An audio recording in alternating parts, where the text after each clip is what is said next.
Olá, seja bem-vindo para mais um vídeo da nossa saga de proteínas, né? E hoje a gente vai continuar aqui em relação às classificações. Hoje vamos falar um pouco, né, sobre a diversidade dos aminoácidos, mas lembrando, eu já sou formado, né, na área de nutrição, né? Então vou aqui compartilhar um pouco dos meus conhecimentos para vocês. E também as referências que eu utilizo aqui são do livro Biodisponibilidade dos Nutrientes, de Cosolino, tá? Então eu uso isso como base de referência para a gente poder dar seguimento aqui ao conteúdo do vídeo. Então, sem muita enrolação, vamos logo começar aqui com a classificação das proteínas.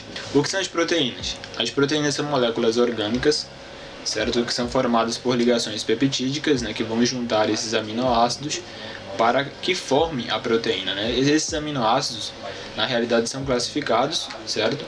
São 20 aminoácidos e esses aminoácidos vão entrar em combinações para no final eles darem a função para aquela proteína, né? Que a proteína ela tem uma diversidade de funções, certo? Isso vai depender muito dos aminoácidos que estão ali inseridos, etc. Então, só para a gente poder relembrar, né, um pouco da definição do que seria a proteína, seria o conjunto de aminoácidos ligados por ligação peptídica, certo? E são 20 aminoácidos ali que vão ali em processo desses encaixes, né, aleatórios e tal, que vai dar essa diversidade funcional para a proteína, ok? Então vamos citar aqui os aminoácidos. Pela figura que estamos aqui apresentando, temos os três tipos de aminoácidos, né? Os essenciais, os aminoácidos que são não essenciais e os condicionalmente essenciais, certo? Os essenciais são a fenilalanina, nós temos o triptofano, nós temos também a valina, a leucina, isoleucina, a metionina, a treonina e a lisina. Esses aminoácidos a gente não consegue produzir naturalmente no nosso organismo. Inclusive na última aula eu falei sobre isso. São os aminoácidos essenciais, né? Por exemplo, o triptofano, que é tão conhecido, a gente não consegue produzir o triptofano, a gente precisa na alimentação, certo? E o alimento que é muito rico em triptofano é a banana, né? A banana é rica, né, nesse aminoácido aí, no triptofano. Então a gente precisa ingerir esses aminoácidos para que a gente possa usufruir dos seus benefícios, ok? Então eles não podem faltar de jeito nenhum. Já os aminoácidos que não são essenciais, os não essenciais, são apenas a alanina, o ácido aspartico, certo? O ácido glutâmico e a asparagina. São só esses aminoácidos aí que são não essenciais, ou seja, são os aminoácidos, exatamente, são os aminoácidos não essenciais que a gente não precisa necessariamente ter que se alimentar e ingerir na dieta, porque nosso corpo consegue produzir naturalmente esses aminoácidos. Inclusive eu já falei várias vezes sobre isso. E tem os semi-essenciais, tá? Semi-essenciais, em determinados períodos de tempo a gente precisa nos alimentos ingerir por fora, e tem alguns momentos que a gente, através da alimentação, a gente vai precisar. Então vai depender do seu momento fisiológico, certo? Depende do seu momento fisiológico ali, se você vai precisar desses aminoácidos, que são os condicionalmente essenciais. Como está dizendo, condicionalmente vai depender da condição do indivíduo.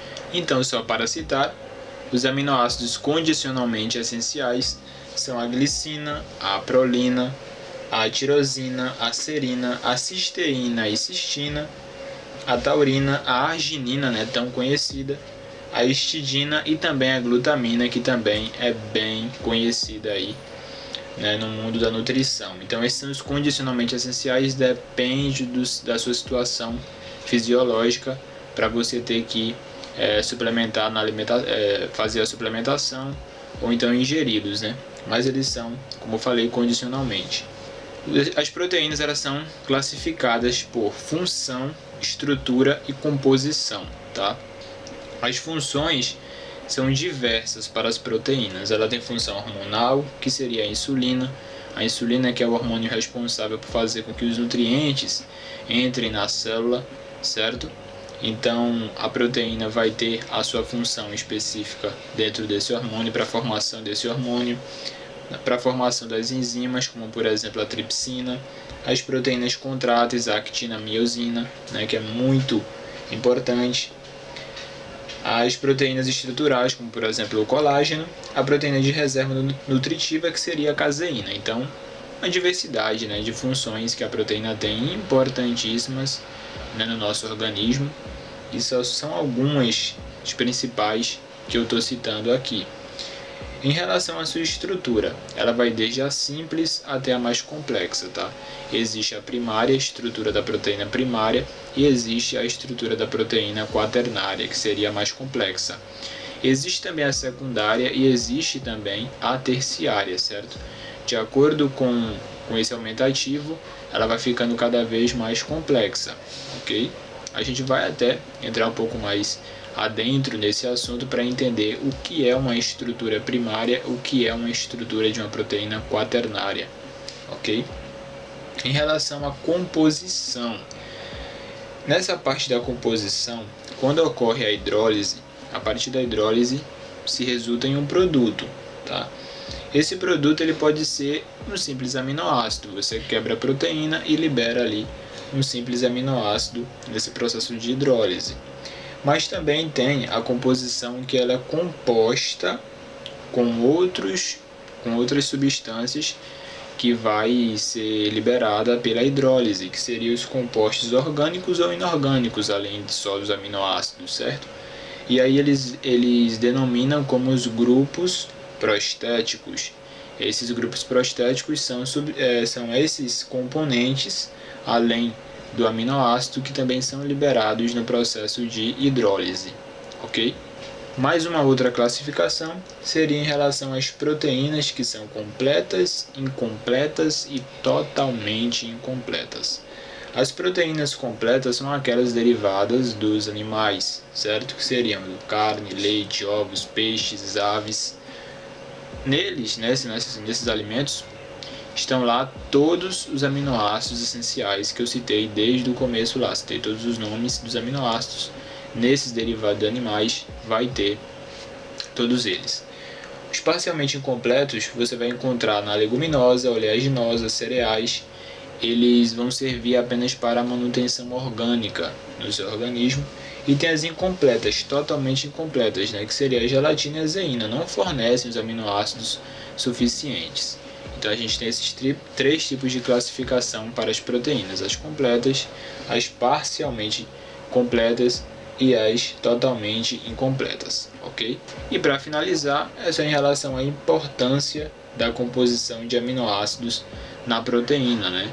Porque não adianta a gente se alimentar de uma proteína de baixa qualidade, de baixo valor biológico. A gente precisa ingerir proteínas de alto valor biológico com os aminoácidos essenciais, certo? Que esses sim vão fazer a diferença na fisiologia do nosso corpo, nas reações bioquímicas, naquelas diversidades de funções que eu abordei desde o começo: função hormonal, função enzimática, função imunológica e por aí vai, certo? Só para encerrar, é isso, né? Eu falando um pouco da importância, né? Frisando mais um pouco da importância da composição dos aminoácidos em relação à proteína.